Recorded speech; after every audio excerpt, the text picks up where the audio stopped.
Thank you so much, Chief, for the time. We really appreciate it. And once again, just wanted to extend our condolences for your department's loss. I appreciate that. Thank you. I just wanted to know, how are you doing, actually?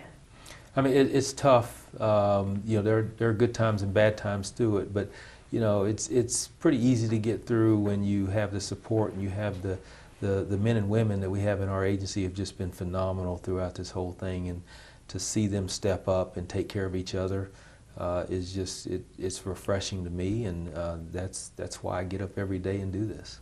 And speaking of the department, how are they handling things right now? Yeah, I mean, it's difficult. I'm not going to sit and say, oh, everything's fine, but I've seen a lot of our officers that have stepped up to the plate and said, we're going to help you cover this division, we're going to put in the extra time, we're going to go out and still protect and serve our community. I've had higher ranks going in to serve as lower ranks to cover for different shifts, and that's the kind of thing that it defines who we are, and that I always say that when we talk about being a family, that's a true example of us being a family these past few days. Speaking of family, have you spoken with Officer Eyer's family recently, and if so, how are they handling things right now? I spoke to them at the hospital, and I'll be going to speak with them again today, and I'll speak with them again tomorrow. But you know, there's no words that you can say that makes this better. Just offer that support, offer that condolence that we've been making sure that they have everything they need. But at the same time, you know, we know the pain, we feel the pain on our end, but it's tenfold on their end. Yeah. I think about it, it wasn't too long ago we had another officer who we lost, and another officer we had to have the procession and the funeral for, Mia Goodwin. I know much different circumstances, but I mean, that's not that there's any appropriate length of time to suffer a loss like that, but that's still fresh, I feel like, for so many folks. And how do you message that to your officers right now to keep their morale going? I mean, it's difficult. You know, Mia was in their neighboring division up in University City Division, who had a big response to that scene Monday. And but yeah, when these things happen, all of that comes to surface. You know, I've been here 32 years. I was a rookie young officer when I remember John Burnett and Andy Nobles getting killed, and I responded to that scene. I remember Jeff Shelton and Sean Clark, you know, Fred Thornton. All of that comes back to haunt you when you have something like this happen, and you realize that the difficulties in this profession, and that it truly is a profession that you're putting your life on the line to help protect and serve others. We had dug into some data through our investigative team looking at, I mean, in specific, the FOP report that talked about officers being shot in the line of duty and how that reached an all-time high last year. What do you think is behind this growing danger for your men and women? Well, I mean, that's a good question. There's a lot of theories on why this happens. What I can tell you is that you have a lot of people who are out there just simply trying to do their job to serve our community, and then they're met with gunfire, and there are even ambushes that we've seen across the country that is devastating to see that. And you know, we've had some bad publicity, so to speak, in the last 4 years or so, what I want to make sure is that when we have what we saw Monday was truly a heroic event, that we saw our officers running into the gunfire to protect and serve and to save others that were down. And as they saw their own peers going down, they continued to move forward and protect them. And I want to make sure that people know that that's the type of people that we have serving our community. And that's what we should be defined by when we see these acts of heroism, these things that we are out there saving people and working to keep our community safe. But it's been difficult to sit and look across the country that officers that have been targeted and have been met with force and violence in the act of doing their jobs. And we just have to keep hopefully figuring out better ways to make these apprehensions and to make sure that we're continuing to keep ourselves safe. But also on a mental health end, we have to also make sure that we're doing okay mentally so that we can serve our community. Yeah. I mean, I feel like it was just a couple of weeks ago that you all were celebrating a milestone in your recruiting. And I guess, do you feel like a situation like this helps or hurts when you try to get more folks on the force? I honestly think I think it helps. I think people see the response that we have. People see that how honorable our profession is, that they want to be a part of that. When things like this happen in the face of tragedy, we step up. And anybody who wants to be a part of that is going to see that and say, that's the team that I want to be on. I certainly would. I mean, if I wasn't already in the profession, I would be looking and saying, that's what I want to be a part of. And to be able to serve your community, to be able to join a family like we have in here within our department, and also the family from across the country. I can't tell you how many text messages, emails, phone calls from law enforcement all the way up from directors to officers that have reached out just to offer their condolences and to say, you know, we got you, we're here if you need anything. And that means a great deal, even from the President of the United States to an officer in California or somewhere. They've reached out to make sure that we are doing okay over here. Speaking of support, I did want to ask, just because I feel like your department has obviously gone through something that's so traumatic. You probably have your officers feeling physically, emotionally, mentally drained. Mm-hmm. You have large events coming up where everyone is going to have to be on their toes. Yeah. How do you supplement these exhausted officers? Are you getting help from other agencies, and how do you kind of rally to make sure that the public is still being kept safe? Certainly. Other agencies have been phenomenal, whether it's the Mecklenburg County Sheriff's Office, Pineville Police Department, other agencies surrounding us, North Carolina Highway Patrol. All of them have been just tremendous in making sure that we have everything that we need to still continue to answer our calls for service.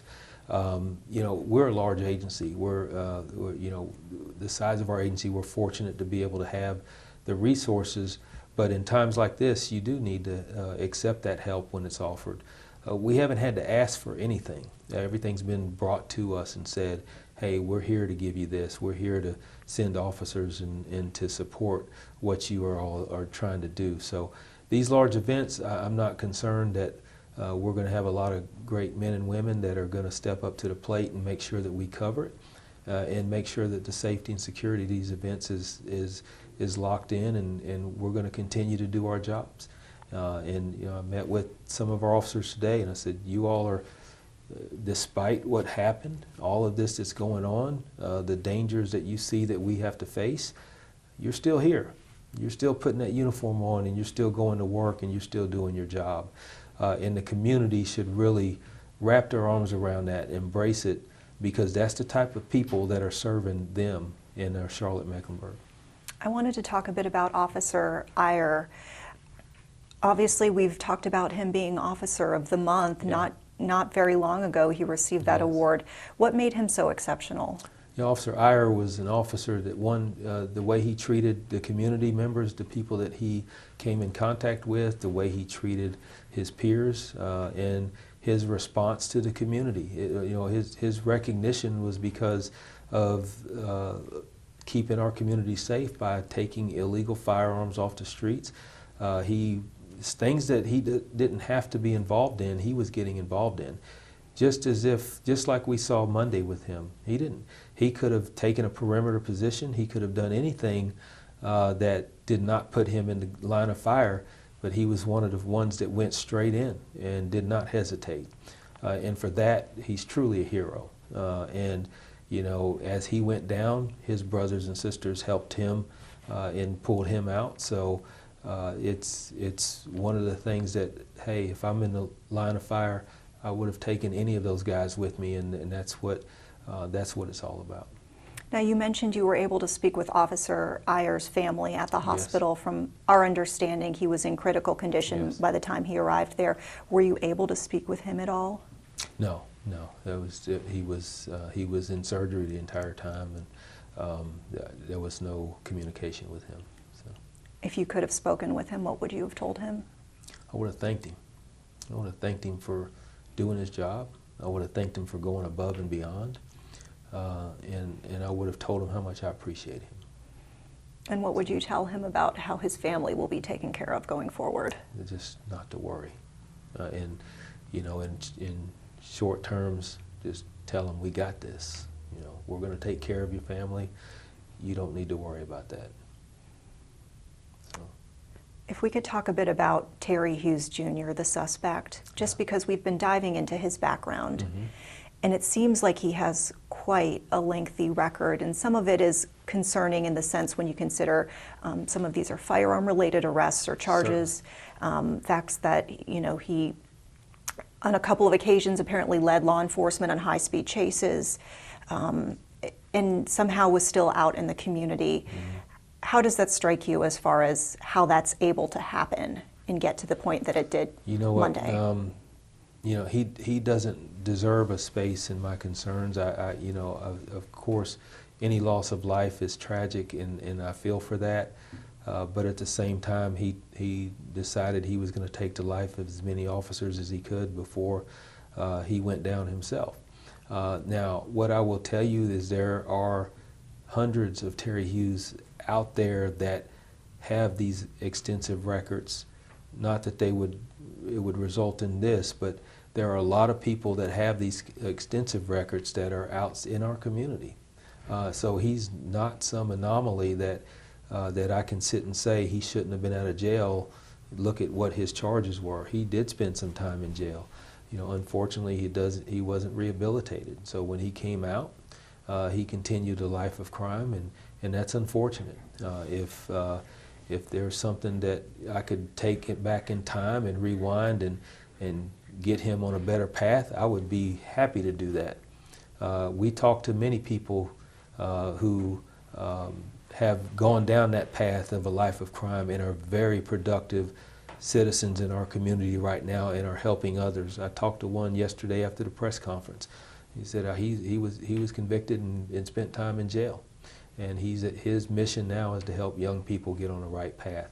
That's what we need, and that's what we need in our community, that just because someone does a bad thing and they do their time and they are held accountable for that, doesn't mean that they're lost forever. And so I want to make sure that, you know, whatever we're doing in this process of the criminal justice system, if that means incarceration, if that means fines, if that means probation, that at the end of it all, on the backside of that those individuals are being productive community members and not continuing down that path.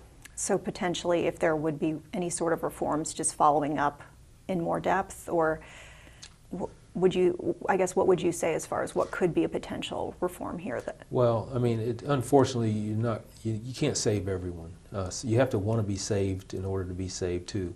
But how do you get that in the mindset of these individuals that decide that they want to lead a life of crime? How do you get that mindset to say there's something else out there, there's alternatives, there's other things that you can do? You know, all you can do is try. And if you reach one person, if you reach 100 people, what that means is there are many people that may not be victimized by those individuals anymore. Now, you said something in one of the most recent press briefings that was pretty troubling to hear, mm-hmm. as far as what was found inside the home, semi-automatic weapon, mm-hmm. I believe it was a .40 caliber yes. Firearm, as well as more than 100 rounds of ammunition magazines. Mm-hmm. That's troubling to hear. Yeah. And where might he have gotten that? That's a good question. That's going to be part of the investigation, that at the end of the day we will determine where that weapon came from, or both of those weapons came from, and then we will determine how it fell into the hands of a convicted felon. And so that's very concerning to us, but it's not unusual. We have a lot of people who are convicted felons that still have access to weapons, and getting access to a weapon is not difficult in this country. With per capita, we're the highest rating, highest per capita guns to human ratio in the entire world. And so when you start looking at situations like that or circumstances like that, then the accessibility to these firearms is not very difficult. You have kids that are able to get guns with no issues at all. I mean, as far as the semi-automatic weapon, obviously there's a larger discussion at play about whether folks should even have access to these types of weapons. How difficult does it make your job knowing that some of these weapons can be out on the streets? I mean, it does. It's not for me to decide on the either these weapons, semi-automatic weapons and high-powered firearms and things like that, because until you eliminate them and say they don't exist anymore, they're going to be in the hands of the bad guys, the people that want to use them in criminal activity, that want to hurt others with them. We can, again, we have the laws on the books that if you're a convicted felon, you cannot possess a firearm, yet this individual still possessed a firearm.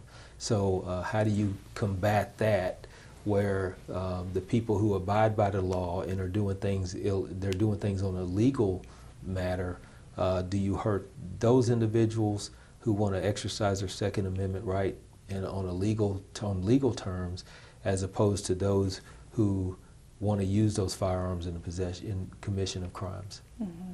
So. I wanted to talk a bit more about the operation, just because we have received some questions from the community, and mostly at the heart of these questions is just a desire to maybe just understand the process, how an operation like this works. And so some of these might feel very specific, but once again, these are coming from the public. I guess there was a question about why the task force might have chose that time of day to go to that home and serve that warrant versus maybe going at night.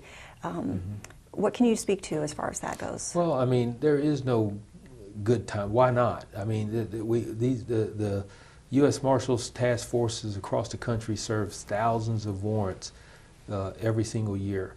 CMPD serves a great deal of warrants every single year. When you have a task force that is going out to serve warrants, there's a method to why they serve the warrants when they do too. They do intelligence work to see when where that individual might be and when might that individual be there. I'm not privy to what that intel was on this case, but it could very well be that they said, hey, this time of the day, this is when he's usually at that house. And this is an opportune time to go and arrest that individual. Or they could have gotten information at the time when they've been looking for him and say he's here right now. And that could have led to them going there. So, I'm not going to ever Monday morning quarterback this. There's nothing to Monday morning quarterback. You don't, all the other warrants that we serve throughout the year, it doesn't result in this, right? So most of the time people come peacefully, and you knock on the door and you find whoever you're looking for there, and there's no issues, no concerns. So something like this in my 32-year career, I've never seen anything like this. So there's no reason to second guess the actions of the officers. I think they did everything appropriately. In the things that I've seen at this point, I commend them for even going out to say we need to get this person off the streets because he's a felon and he's in possession of a firearm. So we're going to take actions to take him off the streets. I know that as the days go on, you probably learn a little bit more about the timeline of how things played out. At this hour, what is your understanding of the chain of events? Has that changed?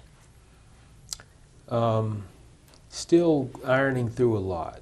There are some things that have been cleared up for me, and you can imagine how chaotic it was out on the scene and trying to gather information. You want to just make sure everybody's doing their job, and you want to be able to put as much information out as you possibly can to fill those gaps, because I know the public does want to know what's going on, and sometimes you have to look at things that you might have seen or heard on the scene that might look differently once you look at the body-worn camera footage and once you look at surveillance footage, once you basically timeline everything out. So there's a few things. We told you we released the firearms that we found in the house. Originally, I wasn't ready to even say that we found a firearm, period, even though we knew there would be one at some point. And then at the same time, you have to be able to go in, process the scene, which is the house, and we don't know what we're going to find when we go in and look in the house. There could have been additional weapons in there. So at this point, we're able to say that we did confiscate 2 firearms, one AR-15 and then the .40 caliber handgun. So. And to your knowledge, was it a situation where these officers with the task force went to the door, knocked on the door, received fire? I don't know that for sure. I know they received fire before they got to the door. So that sounds like an ambush. You know the definition of an ambush. Definitely, this individual he did everything but lure them to his house, or to the house. Don't even know if it's his house, but he did everything but lure them to the house. But as they approached, he did the officers did begin to take fire. So. Any idea whether he knew they were coming? I think he saw them when they got there. Don't know if he knew they were coming. Let's do 2 more. Mm-hmm. Okay. There have been questions about whether infrared would be used in a situation like this to see if there's someone in the home, how many people. Do you know if that was used? No. Again, this is something, like I mentioned. They're going to pick someone up to arrest him for a warrant that individual has. It's very simple. You would think that you're going to go to that person's house, that person's going to cooperate, and he's going to go and be accountable for the crime that he committed. And that's not what happened this time, but that's what happens 99.9% of the time, probably even greater than that. So it's just unfortunate that these officers, in doing their job, doing what they're supposed to do, had to be faced with deadly force in this situation. As a leader of this department, what keeps you up at night most about the situation? About this situation, or just keeps me up at night? Maybe just in general. This has always been the thing that keeps me up at night, the safety of our people who are out doing this job. And I know that they are put in some very difficult situations. They have to be all things to all people a lot of times, and they're scrutinized to no end, so they have to be held at a higher standard as well. And I don't know how many other professions wear a body-worn camera their entire shift except to go to the bathroom. And so everything that they looked at, that they do, and everything that they say is monitored and on camera. And so that's a very that's something that is the demands on what they have to do is at a higher level than in most professions, if not all professions. So I want to make sure that they're okay, and when I go to bed at night, and when I wake up in the middle of the night, and I think that my first thoughts is that we remain safe and that we keep our community safe. So. It's a heavy responsibility. Yeah, yeah.